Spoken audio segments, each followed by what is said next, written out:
Dear guests, ladies and gentlemen, now we're honored to invite our next speakers, Mr. Radtke, Çırağan Palace Kempinski Istanbul General Manager and Regional Director of Kempinski Residences in Turkey, Miss Neslihan Şen, Director of Public Relations and Communications of Çırağan Palace Kempinski. They will talk about raising bar, the customer expectations challenging luxury brands.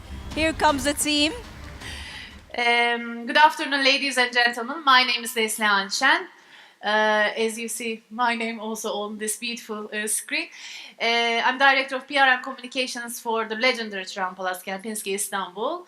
And today I'm so pleased and honored to be with you on this beautiful stage and together with our legendary General Manager of Çırağan Palace Kempinski Istanbul and Regional Director of Kempinski Residences in Turkey. So, Mr. Radtke, before we move on, we would like to learn more about your experience, more than 45 years in luxury hospitality in such iconic hotels like Ritz in Paris or Cipriani in Venice, more than 15 countries. So could you please tell us about yourself? Well, actually, I want to talk something different than myself. Never mind. Very fast, I lived and worked in 15 countries. Prior to joining Kempinski in Istanbul, I was Senior Vice President for the Sofia brand for North and Central Eastern Europe, Israel and Turkey.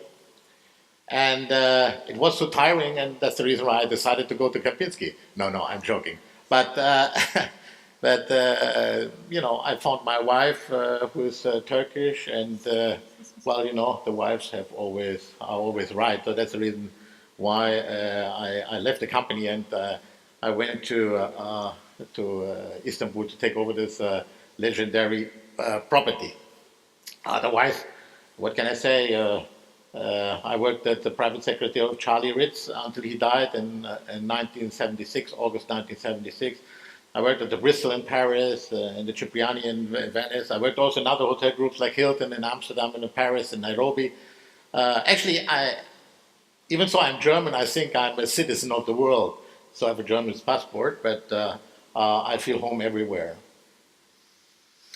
So, to move on about our subject, we know that even before an interaction between a brand and consumer, there's an expectation of what will be the value and return of that interaction between consumers and brands. So, coming to our topic, shall we say that today, meeting customer expectations is not the objective. Exceeding the customer expectations would be the objective. Exactly, because, I hope everybody who is in the service industry is driving up to the expectation of their customers. And luxury is a different story. You have to exceed. So how do you do this? Well, first of all, you have to be organized and get the data. Because if you don't have data, and if you don't know your customer, how can you anticipate their needs? So the secret of luxury business and anticipating is to resemble as much data as possible. You have to know who is your customer, what he likes, what he dislikes, where he goes, where he has spent the last vacations, which color he likes if he likes the tea instead of the coffee, etc., etc. That's the first thing you have to get. And then you have to be organized for sure. I can tell you the secret of fact to please customers is to know them. And this is in every craftsmanship brand, let's say, like Hermes, Christian Dior, etc. It's the same thing. There is no place for improvisation. You have to know your customer, and according to this, you are putting together your puzzle and create this wow effect what people are not expecting. I give a little example. For example, if somebody calls you and say, I come to your property and my wife has the birthday, so everybody most probably will put the birthday cake there. So that's not really a wow effect, right? No. The thing is, if you know your customer and the client didn't say that the wife has the birthday, and you get it from your data, and certainly without anything. Certainly there's some presents or whatever on the table. This is the unexpected thing. So the wow effect actually is what is not expected. Yeah. And coming to the technology part of this customer experience, so what do you think that technology is playing a role when we are exceeding the customer expectations? Do you think that still, especially in the luxury business, human touch, we know that is very much important, but how can also the robots can also help us in this sense? Well, my opinion, personal opinion, robots will never replace the humans in luxury business. And this actually goes the same for the millenniums. Because millenniums, we are all talking about as millenniums, but actually they're not so different because there are two parts of the millennium. They want to have a personal approach, want to be taken care of, but they want their freedom, they want their flexibility. And why are they like this, in my opinion? Because they get an education. If I look at my daughters, I have 4.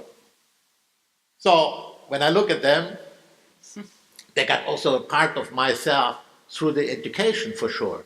So millenniums, we make a big thing about millenniums. I read it every day. I read it at the end of the day. I get bored. Yeah. Nothing is better than to get the personal contact with the people, young, old, whatever it is. This is luxury business for me. And for the, like I said before, for the millennials, you have to be a little bit more flexible. You have to be, let's say, more last minute and adapt yourself. So for me, robots, it's maybe in the supermarket or an economic brand. I don't know. I mean, there's some what I call the brand supermarkets who have, I don't know, 30, 40 brands. They have also the economic brands, and maybe a robot on the front office or with a crazy voice is going to give you the key or bring you the coffee in the morning. No, that's fine. The only thing which is interesting when you're with the robot, you don't need to tip them, you know.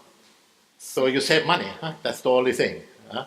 And they are not expensive because they are always the same humor. But you know, makes this business actually exciting.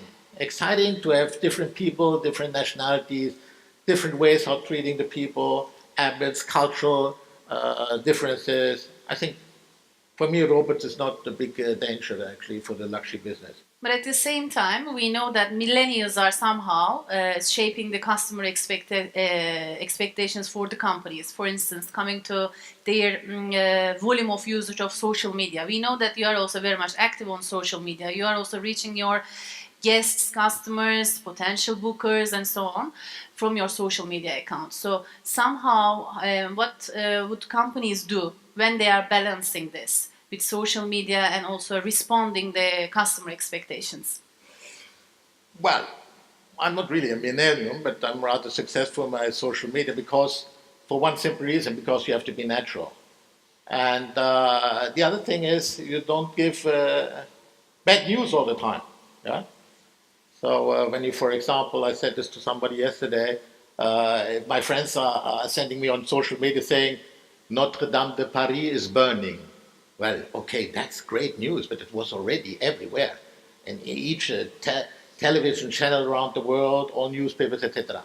So people need some positive impact. And I think social media, how millennials get it, it should be not too much commercial. It should be imperfect. Everything on social media which is perfect is boring because people cannot identify with the messages you're giving. What is commercial? You want to be one of them. Mm-hmm. And yesterday somebody told me, you know, Mr. Radtke, when I look at your social media, afterwards I feel happy. Mm-hmm. Well, that's nice. That's all the purposes. This is the purpose. I'm not going to sell anything. It's just that the best compliment is if people say, okay, this has inspired me. I got a positive feeling. And with millenniums, with my daughters, I do the same thing. You know, just be like I am, and I don't want to resemble anybody else. So. And how about the storytelling, which you also give very much importance when we are telling our messages to our current and potential buyers, let's say, in luxury industry. For instance, I was watching on Instagram the latest launch of a Dior bag, which they were giving the message of a new launch of a new Dior bag, instead of posting an image like, and this is our new Dior bag, this is the price or whatever it is. Instead of this, they were also giving a message of storytelling, how there is this craftsmanship, how they were producing the Dior bag, and how the last end buyer is having the Dior bag after all these long processes. So what do you think about the storytelling? Well, there are 3 chapters for me. The first one is the training of your people. I think it's extremely important to train the people how to deal with luxury customers who actually spend per day what some people are getting as salary for the year. So how are these people dealing with these customers? So they have to be trained how to not to be angry, not to be envious, etc., etc. So there is a huge effort to do in luxury business on training the people. And when you say about the Dior bags, you can also take Hermes or any other luxury brand. This is a tailor-made experience. It is haute couture. Like you said rightly, it's craftsmanship. And the people who are working in the luxury business, they are craftsmen. Mm-hmm. They are creating unique experiences. And in my opinion, honestly, for me, I take very much care of my people. That's the most important thing. No success in this business, even with Dior or Hermes, without these people. So you have to take care of your people. That's the most important thing for me. What was the rest of the question? I don't know. No, actually, it was also linked with the personalized service and unique experiences. Maybe you want to talk about you want to show the video that we have also and link with the But I would like to say something. For example, what makes hotels who are unique, etc., unique? Because they have a story to tell. So you have to look, what is the story you want to tell in your hotel? What do you want that your clients and whatever are going to remember? Well, for us, personally, for Kempinski, for example, it's rather easy because we are there since more than 125 years. But even in modern hotels, luxury hotels, you can create your story. This is what you want your customers to remember. This is what you want to let's say, bring into the public. A red line through everything what you're doing. You come always back to your storytelling, which you want to put for your hotels.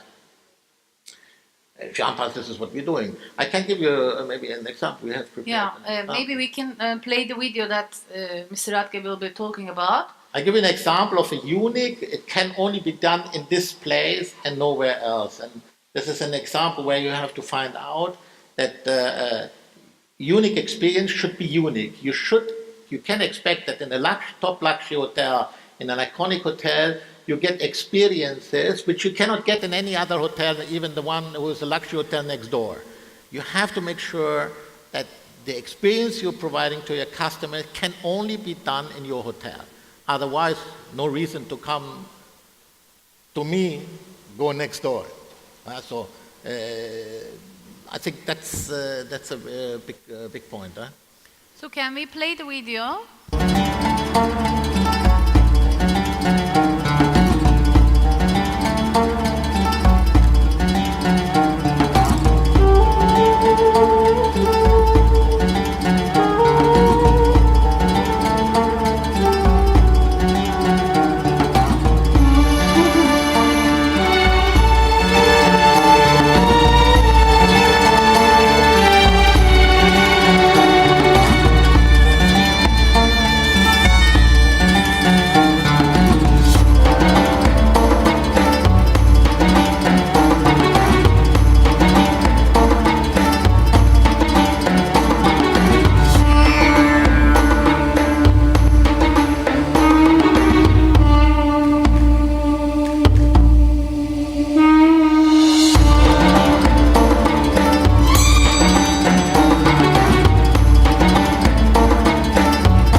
this is just only an example.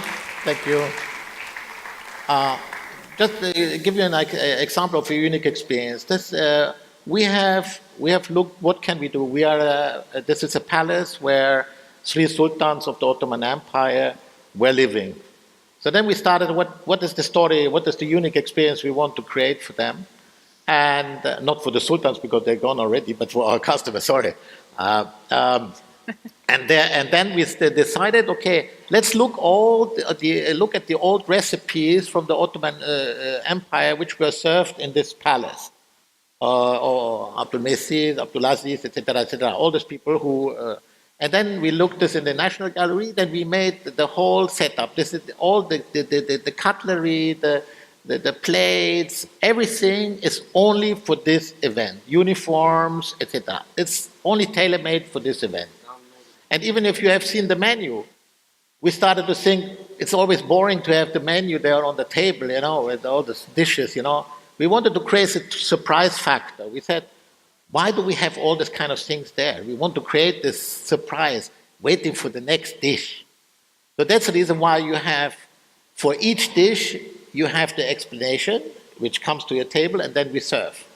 And then the next dish, you get another one.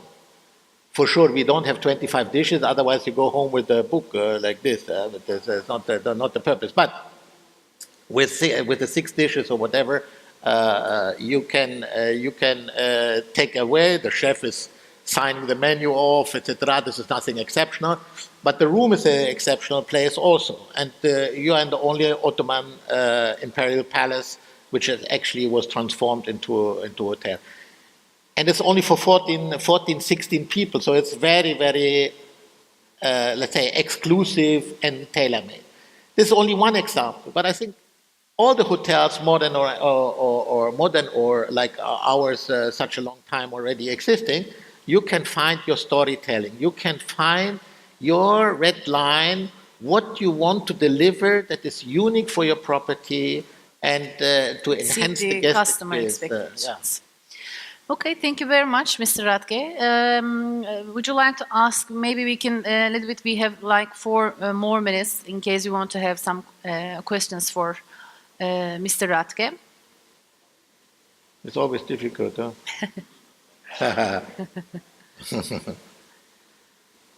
I think we don't have. However, we have a question here.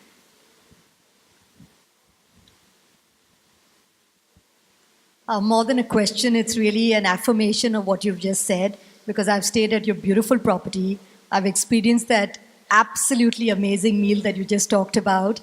I think we were about a dozen of us around the table, and with every steward simultaneously lifting the cloche and serving us was just something absolutely unique. And for those of you who haven't tried it, give it a shot. You'll never forget the experience. Thank you very much. Thank you. So it's very nice. The compliments are always good to take. Huh? No, I mean, I don't know anybody else. I was perfectly clear, I suppose. Yeah. Well, I encourage you to come to have a look and come to see me anytime. I'm here. I'm leaving tomorrow morning. If you need to have another discussion on tête-à-tête, huh? Then I'm most welcome to answer your question. I want to thank also the organizers. If I don't see them anymore, I think this is a floatless organization here and tremendous work they have done here. And I think even if I'm not there anymore, you should give them a great applause for the great work they're doing here every year, by the way. So, thank you very much. Thank you very much, Mr. Radtke. My pleasure. Thank you very much.